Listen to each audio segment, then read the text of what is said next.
Olá! Ao pensar em carregar um carro elétrico, muita gente foca na potência da estação de carregamento, né? Sim, é o mais visível. Mas e se o componente que realmente dita o ritmo da recarga em casa ou no trabalho estiver escondido dentro do próprio carro? É exatamente isso. Hoje vamos fazer uma análise mais detalhada de uma peça fundamental, mas que muitas vezes passa despercebida.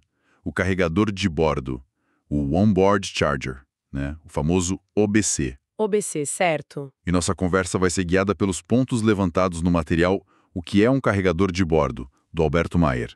Uma ótima fonte, aliás. Perfeito. Então, nossa missão aqui é entender o que é esse OBC, como ele opera e, principalmente, por que ele é tão crucial para definir o tempo de espera enquanto o carro elétrico carrega, sabe?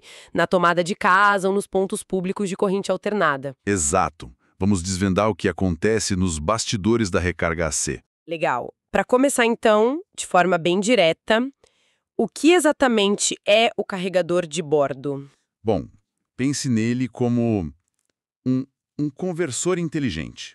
Ele fica instalado dentro do veículo elétrico. Dentro do carro. Isso. A função principal dele é pegar a energia da rede elétrica comum, que é em corrente alternada, AC. A da nossa casa. Exatamente. Aquela que a gente tem em casa ou nos carregadores mais simples, nível 1 e 2. E transformar essa energia em corrente contínua, ou CC, Ah, que é o tipo de energia que a bateria do carro consegue efetivamente armazenar. entendi. Ele é tipo um tradutor de energia, então. Mas por que ele é o fator decisivo para a velocidade de recarga em AC? Porque, olha, é o OBC que comanda todo o processo da recarga AC. Todo o espetáculo. Ele que manda. É ele que define quanta potência o carro pode realmente puxar da rede elétrica AC. Não adianta nada, sabe, conectar o veículo numa estação superpotente de 22 kW, Sim. se esse OBC dele só consegue processar, sei lá, 7,4 kW. Ah, claro. O OBC funciona como um limite interno. É o verdadeiro gargalo da velocidade de recarga AC, né? Faz todo sentido. É uma limitação do próprio carro, então, não da estação naquele caso. Exatamente. E ele faz mais alguma coisa além de converter energia? O material menciona umas estratégias de carga. Sim, sim, e isso é bem fascinante. O OBC não só converte, ele gerencia como a energia chega na bateria. Ele é inteligente nesse ponto. Como assim? Ele usa estratégias para otimizar a recarga. Por exemplo, ele pode começar com uma corrente constante para carregar mais rápido no início Certo? e depois, mais para o final, ele muda por uma tensão constante. Isso é para proteger a bateria, evitar sobrecarga e, claro, prolongar a vida útil dela. Interessante. É um gerenciamento fino, sabe? Para equilibrar a velocidade e a saúde da bateria. Entendi. E como alguém descobre a potência do OBC do seu carro? Essa informação é fácil de achar? Geralmente sim. Costuma estar no manual do proprietário ou naquelas especificações técnicas do veículo. Ok. As potências variam bastante, viu? Alguns modelos mais antigos ou básicos podem ter 3,6 kW. Mas hoje, a maioria dos carros elétricos vem com OBCs na faixa dos 7 kW. 7. Isso. Pode ser 7, 7,2 ou 7,4 kW. É bem comum. Inclusive por isso que muitos carregadores residenciais, os wallboxes, são vendidos com essa potência de 7 e pouco. Fazem par com o carro. Ah, tá explicado. E tem variações, né? Modelos menores, tipo alguns compactos, podem ter 6,6 kW. Já os veículos premium, ou aqueles com baterias maiores, Sim. aí frequentemente vem com OBCs de 11 kW ou até 22 kW. Esse de 22 é o máximo que a gente encontra hoje para carregamento AC. Nossa, 22 kW? E essa diferença toda de potência de 3,6 para 22 deve causar um impacto, assim, brutal no tempo de recarga, certo? Totalmente, diretamente. Vamos ao exemplo do material que é bom. Uma bateria de 60 kWh, um tamanho bem comum hoje em dia. Ok, 60 kWh. Com um OBC modesto de 3 kW, levaria umas 20 horas para uma carga completa. É muito tempo. Uma noite inteira e ainda parte do dia seguinte. 20 horas. Agora, com um OBC de 7 kW, que é o mais comum, esse tempo cai para cerca de 8 horas e meia. Basicamente, uma noite de sono resolve. Já melhora bastante. Bem melhor. Agora, se o carro tiver um OBC potente, de 21 ou 22 kW, E claro, você tiver uma rede elétrica trifásica compatível para alimentar isso, Sim, tem esse detalhe. o tempo despenca para aproximadamente 3 horas. De 20 para 3 horas. É uma diferença enorme na conveniência do dia a dia, né? Nossa, é outra vida. Impressionante como o componente interno do carro faz tanta diferença. Temos exemplos de modelos conhecidos e suas potências de OBC? Para a gente ter uma ideia? Sim, o material cita alguns que ilustram bem essa variação. Olha só, o Nissan Leaf, mais recente, e o BYD Dolphin Mini, por exemplo, ficam nos 6,6 kW. 6,6, ok. O Kia e-Niro e o Hyundai Ioniq costumam ter 7,2 kW.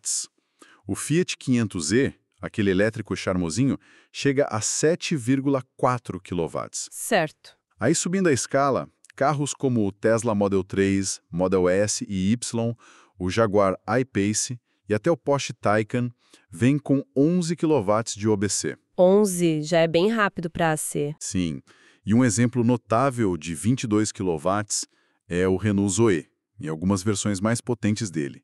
Ele é conhecido por isso. Ótimo ter esses exemplos concretos, mas aqui tem um ponto crucial que sempre gera confusão. Esses limites de 7, 11 e 22 kW são apenas para recarga em corrente alternada, AC, certo? Exatamente. Esse ponto é fundamental. Aquela recarga rápida que a gente vê em postos de estrada, em viagens, é outra história, né? Completamente diferente. É fundamental separar as duas coisas. A recarga rápida, ou ultra rápida, usa a corrente contínua, ACC, também chamada de nível 3. Certo, DC. Nesse caso, o processo todo ignora o OBC do carro. Ele fica de fora da jogada. Ah, ele não participa. Não. O grande conversor de AC para CC, nesse cenário, está na própria estação de carregamento rápido. É um equipamento externo, robusto. Entendi. Isso que as potências em DC são muito, mas muito mais altas. Falamos de 50 kW, 150 kW, 250 kW, hoje já tem até de 350 kW ou mais. Uau! Isso permite recargas muito rápidas, tipo ir de 10% a 80% de bateria em 20, 30 minutos, dependendo do carro e da estação. Faz toda a diferença numa viagem. Total. Mas vale notar uma coisa. A recarga DC geralmente não mantém a potência máxima o tempo todo, tá? A curva de recarga diminui conforme a bateria enche, para proteger a bateria. Ah, ela vai ficando mais lenta perto do final. Isso. Já a recarga AC, que é limitada pelo OBC, tende a ser mais constante ao longo do processo, naquela potência máxima que o OBC permite. Entendido. AC é com o OBC do carro limitada por ele, DC é com a estação de recarga rápida, muito mais potente e bypassando o OBC. Perfeito. Essa é a distinção chave. E além da potência, existem tipos diferentes de OBC? O material fala algo sobre isso? Basicamente, sim. A principal diferença que impacta o usuário é se eles são monofásicos ou trifásicos. Isso tem a ver com como eles se conectam à rede elétrica. Monofásico, trifásico. Como na rede de casa. Exato. Os OBCs monofásicos são mais comuns em instalações residenciais e geralmente entregam potências até uns 7,4 kW por aí. Que é o comum que você falou. Isso. Já os trifásicos conseguem aproveitar redes elétricas mais robustas, que são mais comuns em indústrias, comércios ou condomínios mais novos e preparados. Certo. E aí eles podem chegar naquelas potências maiores, de 11 kW ou até 22 kW. O próprio OBC costuma detectar automaticamente que tipo de rede está disponível e se adaptar para puxar o máximo possível com segurança. Que esperto. E por dentro, como ele faz essa mágica de converter a energia? Assim, de forma simplificada para a gente entender. Olha, de maneira geral, a energia AC entra no carro, né? Pelo conector. Vai direto para o OBC. Lá dentro, a primeira etapa é a retificação. Retificação. Que basicamente transforma a corrente alternada em contínua, mas ainda não está no formato ideal para a bateria. Depois dessa retificação, entra em cena um circuito bem importante chamado PFC. PFC? Isso é a sigla para correção do fator de potência. Correção do fator de potência. O que isso significa na prática? Para que serve? Pense no PFC como um otimizador de eficiência. Ele garante que o carro use a energia da rede da forma mais eficiente possível, Ah, sem desperdícios e também sem sujar a rede elétrica com distorções harmônicas que podem ser um problema. entendi. Ajuda na conta de luz e na qualidade da rede? Exatamente. Ele garante que a energia que o carro puxa seja bem aproveitada, que a potência aparente, kVA, seja próxima da potência real, kW. Depois do PFC, aí sim um outro conversor, um DC-DC, ajusta a tensão e a corrente dessa energia contínua para o nível exato que a bateria precisa naquele momento da carga. Nossa, são várias etapas. E sempre, claro, garantindo a segurança e o isolamento elétrico total entre a rede externa e o sistema interno do carro. Isso é fundamental. E como essas partes todas conversam entre si? O material menciona a rede CAN. O que é isso? Ah, sim, a rede CAN. É a sigla para Controller Area Network. Pense nela como o sistema nervoso eletrônico do carro. Sistema nervoso? Gostei da analogia. É, porque é um padrão de comunicação que permite que diferentes componentes eletrônicos do carro, tipo o OBC, o sistema de gerenciamento da bateria, o BMS, o painel de instrumentos, o controle do motor, troquem informações entre si. E fazem isso de forma rápida, confiável e usando poucos fios, o que é ótimo para reduzir peso e complexidade. O OBC usa a rede CAN para, por exemplo, saber o estado atual da bateria, quanto está carregada, qual temperatura, e aí ajustar a corrente de recarga de acordo com as ordens do BMS. Ah, então é por aí que o OBC e o BMS conversam. Exatamente. É a via de comunicação principal para essa coordenação. E a segurança em todo esse processo de colocar energia de alta potência para dentro do carro deve ser uma prioridade enorme, imagino. Muitas normas, protocolos. Absoluta. Total. Os OBC são projetados para serem extremamente seguros. Eles seguem normas internacionais bem rigorosas. Tipo quais? Tem as normas da SAI, que são mais usadas na América do Norte, como a J1772, que define o formato dos conectores AC e a comunicação básica. E tem as normas da IEC, mais globais e usadas na Europa, como a IEC 61851. Certo. Elas definem tudo, desde os requisitos de segurança elétrica, isolamento chamado isolamento galvânico, até como a comunicação entre o carro e a estação de carregamento deve ocorrer para garantir que tudo seja feito de forma segura. E o que impede, por exemplo, de dar um curto-circuito ou superaquecer? Os OBCs têm várias proteções internas, contra curto-circuitos, sobretensão, subtensão, e tem gerenciamento térmico. Por isso, muitos têm aqueles dissipadores de calor grandes, às vezes até ventoinhas, para não esquentar demais durante a recarga, que gera calor. Faz sentido. E um elemento chave na segurança da recarga AC, que pouca gente sabe, é o tal do fio piloto. É um pino específico lá no conector de recarga. Fio piloto. Ele serve justamente para comunicação básica entre o carro e a estação de carregamento, que tecnicamente a gente chama de EVSE. Electric Vehicle Supply Equipment. E o que eles conversam por esse fio? Basicamente, a estação usa esse fio para dizer para o carro quanta corrente ela pode fornecer com segurança. E o carro, através do OBC, usa o mesmo fio para dizer para a estação que ele está conectado e quanta corrente ele precisa ou aceita puxar. Ah, é uma negociação. Exatamente. Uma negociação para garantir que a corrente não ultrapasse nem a capacidade da estação, nem a capacidade do OBC do carro, nem a capacidade do cabo. Tudo para evitar sobrecargas e riscos. É um protocolo de segurança bem estabelecido. Muito interessante saber desses detalhes. E falando em comunicação e futuro, o material aborda os OBCs bidirecionais. O que seria isso exatamente? Ouve-se falar em V2G, V2X. Pois é, aqui a coisa fica ainda mais interessante, né? Olhando para o futuro da mobilidade elétrica e da rede de energia. Sim. A grande maioria dos OBCs hoje, como a gente falou, só funciona numa direção, da rede elétrica para o carro. Converte AC para DC para carregar a bateria. Unidirecional. Isso. Os bidirecionais, como o nome diz, podem fazer o caminho inverso também. Eles têm a capacidade de pegar a energia que está armazenada na bateria do carro, que é DC, Certo. e convertê-la de volta para a corrente alternada AC, podendo injetar essa energia de volta na rede elétrica ou usar para alimentar outras coisas. Devolver energia para a rede. Como assim? É o conceito de V2G, Vehicle to Grid. A ideia é que a frota de carros elétricos, quando conectada, possa funcionar como uma grande bateria distribuída. Eles poderiam, por exemplo, ajudar a estabilizar a rede elétrica, fornecendo energia nos horários de pico, quando a demanda é muito alta.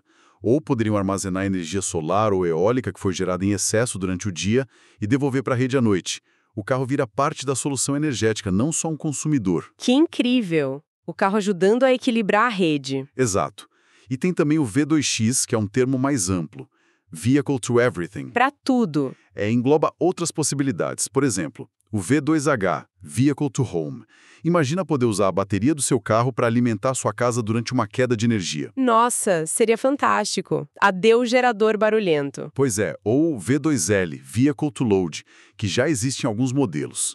Permite ligar ferramentas, equipamentos de camping, o que for, diretamente numa tomada no carro. O carro vira um gerador móvel silencioso. O V2L eu já vi em algumas picapes elétricas. É bem útil mesmo. Sim, é o primeiro passo dessa bidirecionalidade a se popularizar. Mas essa ideia do V2G e V2H parece revolucionária. Usar a bateria do carro para alimentar a casa. Quais são os obstáculos para isso se tornar comum? Porque a gente não vê isso em todo lugar ainda. O potencial é enorme, mas ainda existem alguns desafios importantes. Primeiro, a tecnologia. Um OBC bidirecional é mais complexo e, enquanto até mais caro de produzir do que um unidirecional. Custo. Custo é um fator. Depois, tem a questão da bateria. Há um debate na indústria sobre o impacto na vida útil da bateria. Fazer esses ciclos de carga e descarga frequentes para a rede V2G pode acelerar o desgaste natural dela. Ainda não há um consenso total sobre o quão significativo é esse impacto a longo prazo. Entendi, a durabilidade da bateria é uma preocupação. Sim, e além disso, falta padronização, tanto nos equipamentos quanto nos protocolos de comunicação, para que tudo funcione de forma integrada, segura e interoperável entre diferentes marcas de carros e de carregadores. A comunicação, de novo. Sempre. E claro, a própria rede elétrica e a regulamentação do setor elétrico precisam se adaptar. Precisamos de regras claras, tarifas diferenciadas talvez, e infraestrutura de rede inteligente, smart grid, para gerenciar esse fluxo bidirecional de energia de milhões de carros. É um ecossistema complexo que precisa evoluir junto. Exatamente. Protocolos como o ISO 15118, que permite uma comunicação mais avançada e segura entre carro e estação, incluindo autenticação automática, plug and charge e dados para VG, são vistos como essenciais para viabilizar essas funções no futuro. Alguns padrões, como o CHAdeMO japonês, já tinham suporte à bidirecionalidade há mais tempo, mas o CCS, que é mais comum hoje, está avançando nisso também. Entendido. O potencial é gigante, mas ainda tem um caminho a percorrer em termos de custo, bateria, padrões e regulação. Agora, a gente mencionou algumas vezes o BMS, o Sistema de Gerenciamento da Bateria. Como ele se encaixa nessa história toda com o OBC? Qual o papel exato dele? O BMS é absolutamente crucial.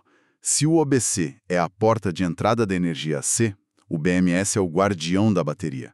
É o cérebro dela, como descreve bem o material que a gente está usando como base. O cérebro da bateria? Ele é um sistema eletrônico vital que fica monitorando o tempo todo tudo o que acontece dentro da bateria. Parâmetros como tensão, corrente, temperatura. E não da bateria como um todo apenas, mas de cada célula individualmente. Cada uma das centenas ou milhares de células. Exatamente. A função principal dele é proteger a bateria contra qualquer condição de risco. Sobrecarga, descarga muito profunda, aquecimento ou resfriamento excessivo. Qualquer coisa que possa danificar a bateria ou reduzir sua vida útil. Ele é o segurança da bateria, então. É um ótimo jeito de pensar. E ele também é responsável por uma coisa chamada balanceamento das células. Balanceamento? Sim. Como as células nunca são perfeitamente idênticas, com o tempo, algumas podem carregar ou descarregar um pouquinho diferente das outras. O BMS atua para equalizar a carga entre elas, garantindo que todas envelheçam de maneira mais uniforme. Isso maximiza a capacidade total da bateria e a vida útil dela. Que interessante! E, voltando à ligação com o OBC, o BMS se comunica constantemente com ele durante a recarga AC. Ele que diz para o OBC, olha, a bateria está assim, pode mandar X de corrente agora. Ou então, opa, diminui a corrente aí que a temperatura subiu. Ou, a bateria está chegando no limite de tensão, para de carregar. Ah, então o OBC obedece às ordens do BMS. Exatamente. O BMS é quem define os parâmetros seguros e ideais para recarga naquele momento. E o OBC executa, ajustando a energia que vem da rede. Eles trabalham em conjunto para garantir uma recarga segura e eficiente. Entendi a parceria. E é o BMS que gerencia aquelas métricas importantes que a gente sempre ouve falar, como SOC e SOH.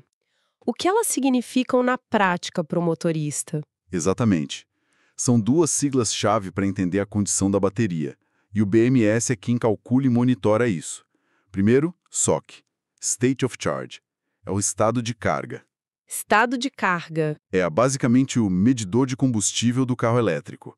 Mostra a porcentagem de energia que ainda está disponível na bateria, de 0 a 100%. A barrinha no painel. Isso, aquela barrinha ou o número percentual.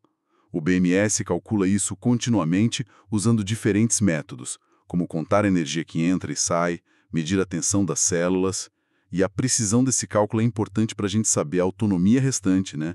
E também para o próprio processo de carregamento. E tem alguma dica de uso relacionada ao SOC? Sim, a recomendação geral para preservar a saúde da bateria de íon-lítio a longo prazo é tentar manter o SOC, na maior parte do tempo, entre 20% e 80%.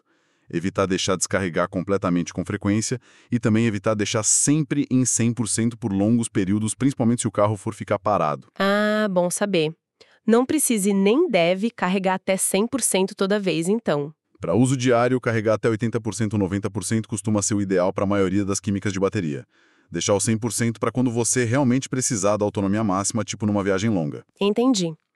E a outra sigla, SOH. SOH é o State of Health, o estado de saúde da bateria. Saúde. Como a nossa. É uma analogia. Ele indica a condição atual da bateria em comparação a quando ela era nova. Uma bateria nova tem 100% de SOH. Com o tempo, o uso, os ciclos de carga e descarga, esse número vai caindo. É um processo natural de degradação. E o que acontece quando o SOG cai muito? A bateria perde capacidade de armazenar energia, ou seja, a autonomia máxima do carro diminui. Geralmente, a indústria considera que a bateria chegou ao fim da sua primeira vida para uso automotivo, quando o SOG atinge algo entre 70% e 80%. E como o BMS mede isso? Dá para ver esse número no painel? Diferente do SOG, o SOG não é medido diretamente. É uma estimativa bem mais complexa que o BMS faz, analisando vários parâmetros internos ao longo do tempo, como a resistência interna das células, a capacidade real medida nos ciclos. Alguns carros até mostram uma indicação da saúde da bateria, mas não é tão comum quanto o SOG. O SOG é um indicador crucial que afeta diretamente a autonomia real que o carro entrega e, claro, impacta muito o valor de revenda do veículo usado. Com certeza. Uma bateria degradada diminui muito o valor. E existem outras métricas relacionadas que o material cita? SOE e DOD? Sim, são relacionadas, mas um pouco mais técnicas. O SOE, State of Energy, é parecido com o SOC, mas tenta ser ainda mais preciso ao estimar a energia realmente utilizável naquele exato momento, porque a energia que a bateria consegue entregar pode variar com a temperatura, com a idade dela. Ah, mais preciso que o SOC. É a ideia. E o DOD, Depth of Discharge, ou profundidade de descarga, indica o quanto da capacidade da bateria foi usada desde a última carga completa. Por exemplo, se você usou metade da bateria, o DOD foi de 50%. A dica aqui é que evitar descargas muito profundas, DODs muito alto, tipo ir de 100% a quase 0% direto, com frequência também ajuda a prolongar a vida útil da bateria de íon-lítio. Ciclos mais curtos, entre 20% e 80%, como falamos, tendem a ser menos estressantes para a bateria. Entendi. Então, o BMS gerencia tudo isso para proteger a bateria. Mas esse envelhecimento da bateria que afeta o SOH e a autonomia, ele é inevitável, certo? O que mais acelera esse processo, além do DOD alto e de ficar sempre em 100%? O envelhecimento, essa perda gradual de capacidade e potência, é um processo químico natural e inevitável nas baterias de íon-lítio. A cada ciclo de carga e descarga, ocorrem pequenas mudanças microscópicas dentro das células. Que tipo de mudanças? Coisas como a degradação dos materiais dos eletrodos, o crescimento de uma camada indesejada chamada SA, interface sólido-eletrólito, perda de lítio ativo que não consegue mais participar das reações, são processos complexos. Agora, alguns fatores podem acelerar essa degradação natural. O principal vilão costuma ser a temperatura. Exposição frequente a temperaturas muito altas, seja pelo clima ou pelo próprio uso intenso do carro ou da recarga, é muito prejudicial. Calor é ruim para a bateria. Muito ruim. Assim como temperaturas muito baixas também podem afetar o desempenho e até causar danos se a recarga for feita em condições extremas de frio sem o devido gerenciamento térmico pelo BMS. Outros fatores que aceleram são aqueles que já falamos: manter a bateria sempre em 100%, deixar descarregar totalmente com frequência. E a recarga rápida? Abusar dela prejudica? Há um consenso de que o uso excessivo e constante da recarga ultra rápida, DC, pode sim acelerar um pouco a degradação em comparação com a recarga mais lenta em AC. Isso porque ela envolve correntes mais altas e gera mais calor dentro da bateria. Mas usar a recarga rápida quando necessário, especialmente em viagens, não é um problema. Os sistemas são feitos para isso. O problema é se ela vira a única forma de carregar o carro sempre. Entendi. Usar com moderação. E o estilo de dirigir influencia? Sim, o estilo de direção muito agressivo, com acelerações e frenagens mesmo as regenerativas muito fortes o tempo todo, também exige mais da bateria, gerando mais calor e estresse, o que pode contribuir para o envelhecimento. Faz sentido. Mas olha, é importante dizer que os fabricantes sabem de tudo isso. Por isso investem tanto em BMS avançados com gerenciamento térmico sofisticado, resfriamento líquido, aquecimento em climas frios e algoritmos que tentam otimizar a carga e o uso para minimizar essa degradação. E aquele buffer que você mencionou? Ah, sim. Muitos fabricantes projetam a bateria com uma capacidade total um pouco maior do que a capacidade que eles disponibilizam para o usuário no início. Esse buffer, essa reserva escondida, serve justamente para compensar a parte da degradação natural que vai ocorrer ao longo dos anos. Assim, mesmo que a capacidade física total da bateria diminua um pouco, a autonomia que o motorista percebe no painel pode se manter estável por mais tempo ou cair mais lentamente. É uma estratégia para melhorar a percepção da durabilidade. Que esperto! Então o 100% que a gente vê não é o 100% real da bateria física? Em muitos casos, não. O 0% também não costuma ser o zero absoluto físico. O BMS trabalha com limites seguros para proteger a bateria nos dois extremos. Ufa, quanta coisa envolvida! Depois dessa conversa toda, fica muito claro que o Onboard Charger, o OBC, é bem mais que um simples conversor de tomada, né? Com certeza. Ele é realmente o maestro da recarga C, o limitador da velocidade nesse cenário, e trabalha em uma sintonia super fina com o BMS, que é o cérebro e o protetor da bateria, para garantir que tudo ocorra da melhor forma possível para o carro e principalmente para a longevidade da bateria. Exatamente, é um sistema integrado e inteligente. E como o Alberto Maier enfatiza bem no material dele, entender o OBC, especialmente a potência dele no seu carro ou no carro de um cliente, é conhecimento prático muito valioso. Por quê? Porque ajuda a tomar decisões informadas. Qual carregador instalar em casa? Adianta comprar um de 22 kW se meu carro só aceita 7? Qual estação pública usar para otimizar o tempo? Como dimensionar a infraestrutura para uma frota de veículos da empresa? Enfim, transforma um detalhe técnico em decisões melhores no dia a dia. E para quem trabalha na área, demonstra autoridade no assunto, né? Sem dúvida. A frase final dele no material resume bem isso. Quem domina o OBC, domina a porta de entrada da energia no veículo elétrico. É por ali que tudo começa na recarga C. Excelente resumo. E para a gente fechar, queria deixar uma provocação para quem nos ouve refletir um pouco além do que a gente discutiu. Com toda essa inteligência embarcada no OBC e no BMS, e com os carros cada vez mais conectados, recebendo atualizações de software pela internet. Sim, o famoso OTA, over the air. Isso. Será que futuras atualizações de software poderiam, sozinhas, melhorar significativamente a velocidade de recarga AC que o ABC permite? Ou talvez otimizar ainda mais a forma como a bateria envelhece, mesmo num carro que já está na rua há alguns anos? O software pode redefinir ou otimizar limites que pareciam ser só do hardware nesse caso. É uma questão excelente e muito pertinente para o futuro conectado que a gente está vivendo. A interação entre software e hardware está cada vez mais sofisticada.